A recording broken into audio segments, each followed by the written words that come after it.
Hey, what's up guys? Justin here from MPV, and as promised we got a video for you today. This one about talking about getting into the world of tournament paintball, okay? Got my special guest here, Justin Guy. Why don't you go ahead and introduce yourself? I'm Justin Guy, aka Squiggy, number 17 of the former Boston Reapers. I was a snake and snake corner player.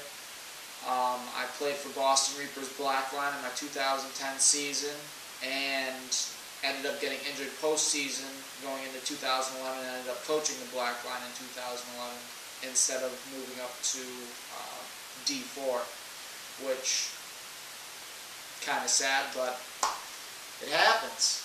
So anyway, I wanted to make this video to help all of you guys out who are probably thinking about getting into the world of tournament paintball, but you don't know how, don't know where to start. And I thought, it wouldn't really be appropriate for me myself to make this video, me not being very experienced either, so I brought someone who's got years of experience in the world of tournament paintball. So anyway, let's get to it. First things first, what is the first step to entering tournament paintball? First step is just wanting to play. You have a love for the sport, you want to take your competitiveness to the next level, and that's just the first steps of it. After that, it's really just finding a team and being able to try out and devote some time to getting better within the sport. Absolutely. And among the first steps is obviously finding or building your own team, okay?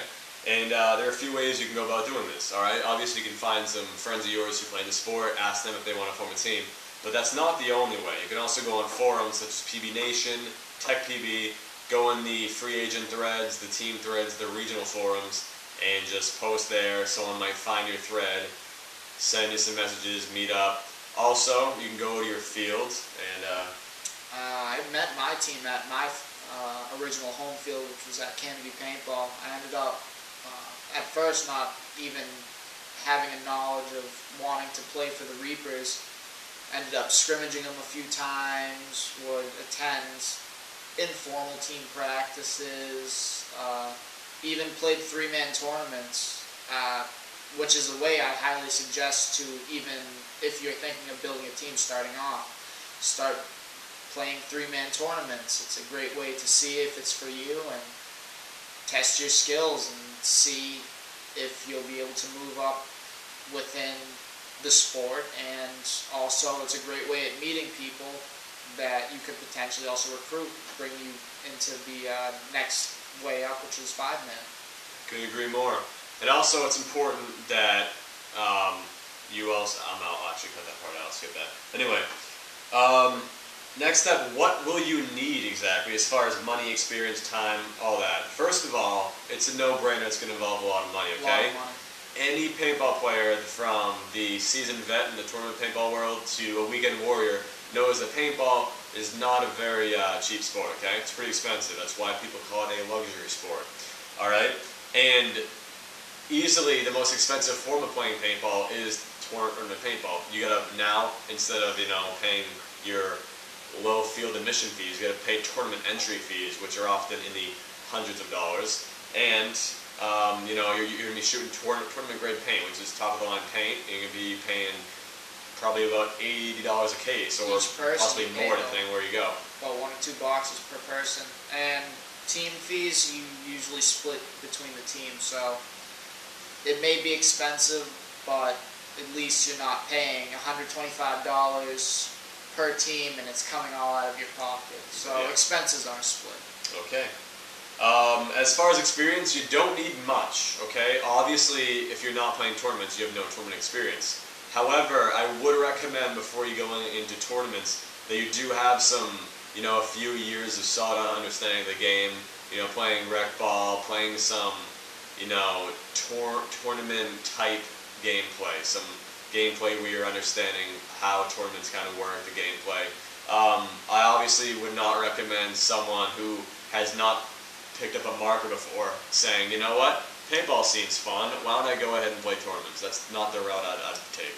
I mean, I started off as a rec player, and going into the tournament style of play, I had no experience, and joining the Reapers, I was able to learn everything I needed to know about tournament play and how things are carried out throughout tournaments. Okay. So yes, experience, not entirely necessary. You're going to need a lot of money, okay? Moving on to types of tournament paintball.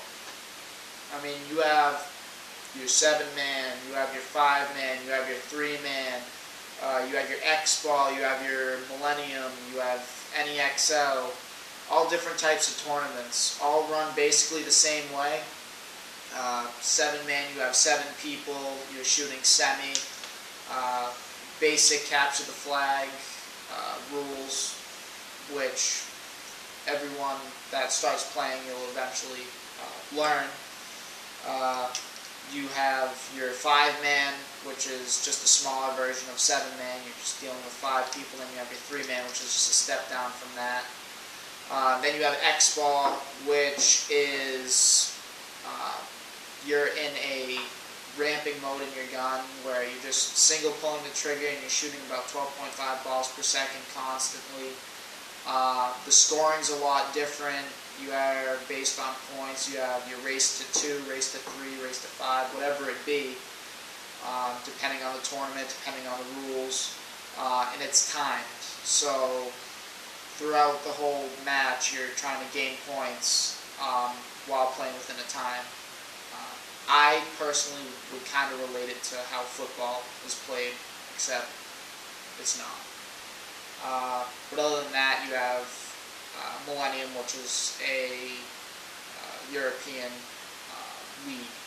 But other than that, that's basically all the leagues that there are in paintball, all the types.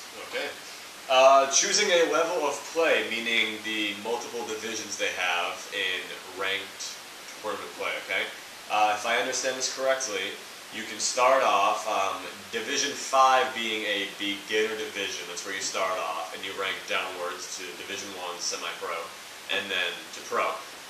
If I understand this correctly, you can go into starting whatever division you want. You can go D5, or if you're just starting off as a D5 player, you can even go D3, depending if your team is legitimately in that league.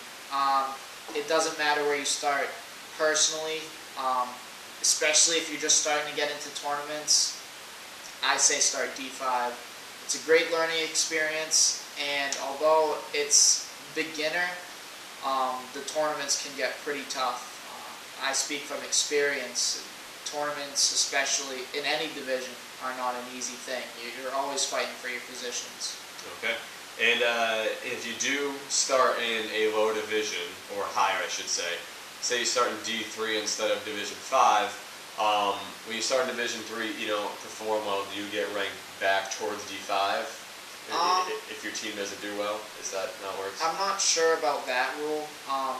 From what I know, you're always going to be ranked D5, but if you do lose matches and you don't do well in tournaments, your ranking's based off how your team does. So if your team does well, your ranking's going to be fine. If your team is all Division 5 players in Division 3, for the season you're only going to have a couple points on what we use, what all paintball players use, which is the APPA ranking system.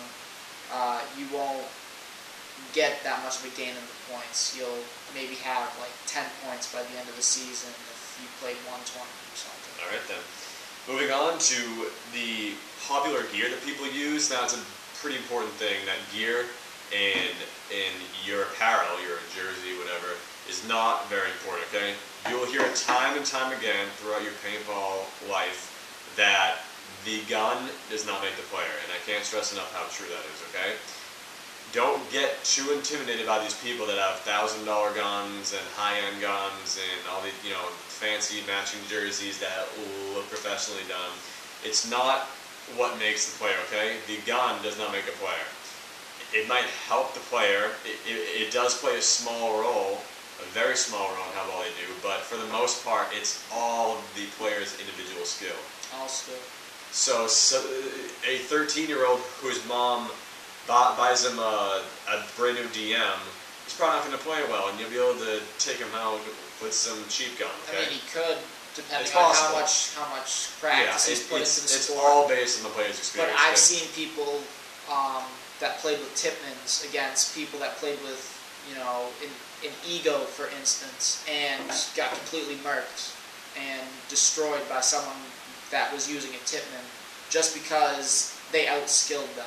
Exactly. So your gear doesn't matter. It's the least of your worries. What you really need to worry about is your own skill and how much practice you put into making yourself a better player. The equipment you should own is only what you can reasonably afford, okay? Buying a first tournament marker, it's very important that you're going more for reliability, whereas to, a higher end gun that might not have as much reliability but has higher performance, so people say. I stress reliability when I talk to people and talk about them buying markers. If I have fans or I have friends that come up to me and ask me what kind of gun they should get, I'm a person who leans towards reliability because I hate seeing people, and I've been there myself, go into a field for a day of play and all of a sudden, I have a major leak in my bolt or something that keeps them from playing that day. So buying a reliable marker and a marker that has a track record for that is also important. Do your gun research. Exactly. Always do your marker research. Buy the gun you can afford, and if I were you, personally, I'd lean towards reliability over performance. And honestly, if you're looking for a high-end marker that's reliable, for instance, Planet Eclipse always makes a reliable marker no matter what it is. Whether it be their E-Techs, whether it be their Egos, Geos, they make the ETHA as well? Yep, they make the ETHA and the newest Ego, which is not called the Ego, but the LV1. Yeah, honestly, get those used, especially if you're trying to look for affordable. They're always going to be reliable, especially if you're getting it from someone that takes care of their markers really well, and the likeliness of it breaking down is very slim. So honestly, if you want a high-end marker, go used. I'll actually second that. There are some people that have a stigma against buying used. They assume, used, I'm too good for that, or I don't want a gun that, that's already been beaten to hell and has scratches and has problems. That's actually a great, a very often misconception, okay? If you go on these forums and if you deal with people who know what they're doing, have been in the sport for a while, take care of their guns, know if they work or not, who are just straight, genuine people who won't lie to you, it's very possible, and it's more often than not actually, you would get good deals. Of course, there's always going to be scammers out there. Avoid them. Now, if you're someone who doesn't want to take the risk and you want to buy new, go ahead. But what I'm saying is, if you're trying to find some good deals, save a lot of money on used markers, you can often get a great deal for cheap. My gun, for example, bought this Empire Axe used, got a great deal on it. It's practically brand new. Of course, there are a couple scratches, they're expected. But as far as how it is mechanically, performs flawlessly. I couldn't ask. I mean, it feels great, shoots great, no problems whatsoever, extremely reliable, can't complain really. So if all it is sacrificing a few scratches to save a few $100s sometimes, then I'm all for it. Okay, moving on to what else is there? Okay, to know your positions. Okay. These positions can vary depending on what kind of event you're playing. Okay, 3-man, 5-man, 7-man, they're all different. NPPL, PSP, it really depends. Especially with positions, you always want to know what the position's called. So when you're communicating with your other teammates, which we'll get into in a moment, you'll be able to say, oh hey, he's at Snake 1. Oh hey, he's at Dorito 1. Oh hey, he's at the Aztec. Oh hey, he's at home. Always know your, what the positions are. Also, know the positions so you know how to play them. Playing a Dorito is different than playing a cake. Playing a cake is different than playing a can. They're all different from one another, and all of them have different methods of how to be played. So learning how to play the bunkers and learning about the bunkers and positions that there are, mid player, back player, what they play, it's crucial to playing this sport. And just as crucial is communication. Always, always, always, no matter what form of paintball you're playing, communication is always extremely important to success in the sport, okay? Telling your teammates where do you see an opposing player so that they know that they should expose themselves, or if they can have an angle on them, take them out for you. It's endlessly important. It's crucial to success. I always use the analogy whenever someone asks me about communication. I always say, if you have three great players who play, they get a lot of people out, they play the objective of the game really well, and the three people individually perform well. If you throw in the same team, yeah, all three of them are great players, but can they work well together? Can they communicate well together, okay? We've experienced time and time again. We all consider ourselves good players, some more than others, but you go out in that, and we all have our own varying skill levels and a lot of experience, but sometimes we just don't play well together because of lack of communication, okay? So that's extremely crucial. You want to work on that. Very crucial. Communication for me has always been a big thing. Communicating where someone is, to me, is also, I mean, you know, it's big, but also communicating whether you get hit or you're out, or whether one of your teammates is out, I find as being as crucial as saying who else is out opposing-wise on the field. Because if you don't know who on your team's out or what spots need to be filled, your plan's going to be completely flawed. Exactly. Okay. Okay, now what to expect for your first tournament, okay? Now, all of us get, nervous for our first tournament, anxious, some more than others. But I'll tell you from my experience, when I played my first tournament, I was very nervous the morning of. I'm like, I didn't want to go there, embarrass myself, perform badly or whatever. All those were going through my head, but a lot of it. You texted me a few times. I did. I got pretty nervous. I'm like, dude, I don't know, nerves are all. He's like, Very relax, skeptical. don't worry. I was skeptical because naturally, humans, when you go into a new experience, not knowing what to expect, you're pretty nervous. Going to a new school, new job, what have you. It's always the same. But I will tell you, as soon as I stepped on that field and we started walking the field before the tournament started, I felt great. All that anxiety left me, and I knew for years I've been playing the sport, and it's something I love doing, and that overcame the anxiety, and I went out and did as best I could.